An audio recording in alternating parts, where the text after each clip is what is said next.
care of percutaneous catheters, and application of foam dressing for caregivers. A percutaneous catheter is a type of thin, flexible tube inserted through the skin to drain fluids, such as bile from the liver or gallbladder in cases of bile duct obstruction, stones, or infection. It also drains urine from the kidney in cases of urinary tract obstruction, stones, or infection. Lastly, it drains pus, or abscesses.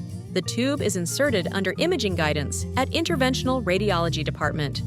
The items you'll need are pre-packed antiseptic swab sticks, foam dressing, skin barrier spray, adhesive remover spray, percutaneous tube protector, alcohol swabs, surgical tape, gauze, and latex gloves.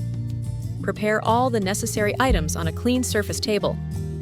Start by performing hand hygiene. Put on latex gloves. To remove the previous foam dressing, gently peel the edges of the dressing and spray the adhesive remover spray on the skin to expose the drain exit site. To clean the percutaneous tube, clean the exit site and the surrounding skin with a single stroke and circular motion using antiseptic swab stick. Use alcohol swabs to cleanse the external percutaneous tubing and the percutaneous tube protector. Clean thoroughly and allow it to dry.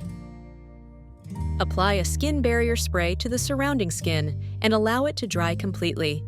Apply a foam dressing. Ensure to position the exit site at the center of the foam. Secure the connecting ports with a half-folded gauze and surgical tape.